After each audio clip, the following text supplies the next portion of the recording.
ಶ್ರೀ ಗುರುಭ್ಯೋ ನಮಃ. ಹರಿ ಓಂ. ಶಾರದಾ ಶಾರದಾಂಭೋಜ ವದನ ವದನಾಂಭುಜೆ ಸರ್ವದಾ ಸರ್ವದಸ್ಮಾಕಂ ಸನ್ನಿಧಿಂ ಕ್ರಿಯಾತ್. ಮಾನ್ಯರೇ, ಸಭಾ ಸದಸ್ಯರು ಹಾಗೂ ವೇದಿಕೆಯ ಮೇಲೆ ಉಪಸ್ಥಿತರು ಎಲ್ಲರಿಗೂ ನಮಿಸುತ್ತಾ ನನ್ನ ಒಂದೆರಡು ಮಾತುಗಳನ್ನಾಡಲು ಪ್ರಾರಂಭಿಸುತ್ತೇನೆ. ನಾನು ಹಾನಗಲ್ ವಿರೂಪಾಕ್ಷ ಶಾಸ್ತ್ರಿಗಳ ಮಗನಾದ ಹಾನಗಲ್ ಯಜ್ಞೇಶ್ವರ ಶಾಸ್ತ್ರಿಗಳ ಮಗ ಹಾಗೂ ವಿರೂಪಾಕ್ಷ ಶಾಸ್ತ್ರಿಗಳ ಪೌತ್ರ ಅಂದರೆ ಮೊಮ್ಮಗ. ಅದನ್ನು ಏನು ಹೇಳಬೇಕಾಗಿಲ್ಲ, ಎಲ್ಲರೂ ತಿಳಿದವರು ನೆನ್ನೆ. ನಮ್ಮ ತಾತನವರು ಹಾಗೂ ಬನ್ನಂಜೆ ಗೋವಿಂದಾಚಾರ್ಯರ ಬಗ್ಗೆ ನಿಮಗಳಿಗೆ ಪರಿಚಯಿಸುತ್ತಾ ಹೋಗುವುದೆಂದರೆ ಸೂರ್ಯ ಮತ್ತು ಚಂದ್ರರನ್ನು ನಾವು ಪರಿಚಯಿಸಿದಂತಾಗುತ್ತದೆ. ಅದರ ಬದಲು ನಾವು ಅವರ ಬದಲು ಪರಿಚಯಿಸೋದ್ರ ಬದಲು ಸುಮ್ಗಿರು ಲೇಸು ಅಂತ ನನ್ನ ಭಾವನೆ.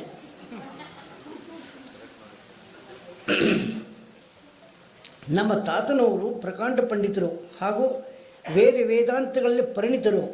ಅವರು ಅನೇಕ ಮಂದಿಗೆ ಪಾಠ ಪ್ರವಚನ ಮಾಡಿದ್ದಲ್ಲದೆ ಶೃಂಗೇರಿ ಶಾರದಾ ಪೀಠದ ಚಂದ್ರಶೇಖರ ಭಾರತಿ ಸ್ವಾಮಿಗಳಿಗೂ ಹಾಗೂ ನಾಲ್ವಡಿ ಕೃಷ್ಣರಾಜ ಒಡೆಯರಿಗೂ ವೇದಾಂತ ಪಾಠವನ್ನು ಮಾಡಿದ್ದ ಮಹಾನ್ ವ್ಯಕ್ತಿ.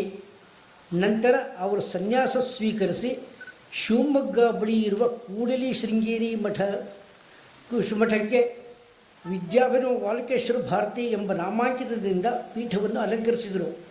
ಇವರು ನ್ಯಾಯ ಪಂಚಾನನ ಹಾಗೂ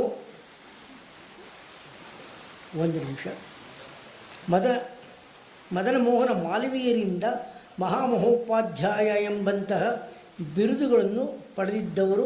ಅವರ ವಂಶದಲ್ಲಿ ಹುಟ್ಟಿದ ನಾವೇ ಧನ್ಯರು. ನನಗೆ ನಮ್ಮ ತಂದೆಯವರಿಂದ ವೇದ ಪಾಠವಾಯಿತು. ನಿತ್ಯ ಅನುಷ್ಠಾನ ಮಾಡಿಕೊಳ್ಳುವವರಿಗೆ ಮುಂದೆ ಉದ್ಯೋಗ ನಿಮಿತ್ತದಿಂದಾಗಿ ಮುಂದುವರಿಯಲು ಸಾಧ್ಯವಾಗಲಿಲ್ಲ.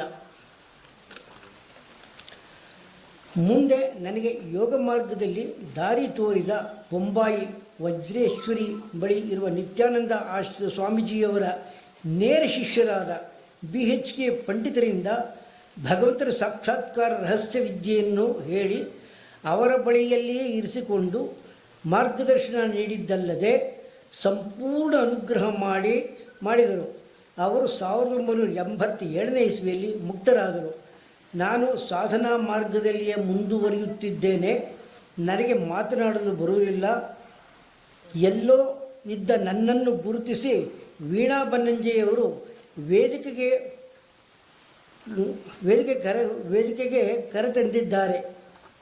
ತಂದಿದ್ದರು. ಅವರಿಗೆ ಈ ಸದವಕಾಶ ಕಲ್ಪಿಸಿದ್ದಕ್ಕೆ ತುಂಬ ಉಪಕೃತನಾಗಿದ್ದೇನೆ. ಈ ಸಭೆಯಲ್ಲಿ ಇದೇ ಮೊದಲ ಸಲ ಮಾತನಾಡುತ್ತಿರುವುದರಿಂದ ಏನಾದರೂ ಲೋಪದೋಷಗಳಿದ್ದಲ್ಲಿ ಅದನ್ನು ಹಂಸಕ್ಷೀರ ನ್ಯಾಯದಂತೆ ತೆಗೆದುಕೊಳ್ಳಬೇಕಾಗಿ ಪ್ರಾರ್ಥಿಸಿ ಮುಂದಿನ ಕಾರ್ಯಕ್ರಮಕ್ಕೆ ಅನುವು ಮಾಡಿಕೊಡುತ್ತಾ ನನ್ನ ಮಾತುಗಳನ್ನು ಮುಗಿಸುತ್ತೇನೆ. ಒಂದೇ ಒಂದು ವಿಚಾರ ಹೇಳುವುದೆಂದರೆ, ಬನ್ನಂಜೆ ಗೋವಿಂದಾಚಾರ್ಯರು ನಮಗೆಲ್ಲ ಗುರುಗಳಲ್ಲ, ಇಡೀ ಜಗತ್ತಿಗೆ ಗುರುಗಳವರು. ಅವರ ಮಾರ್ಗದರ್ಶನದಲ್ಲಿ ನಾವು ನಡೆಯುವುದರ ಜೊತೆಗೆ ಅವರು ಹೇಳಿದ ವಿಷಯಗಳನ್ನು ಅನುಷ್ಠಾನಕ್ಕೆ ತಂದುಕೊಂಡರೆ ಅದು ಅವರಿಗೆ ನಿಜವಾಗಿ ಸಲ್ಲಿಸುವುದು ನಮ್ಮ ಕರ್ತವ್ಯ. ಧನ್ಯೋಸ್ಮಿ.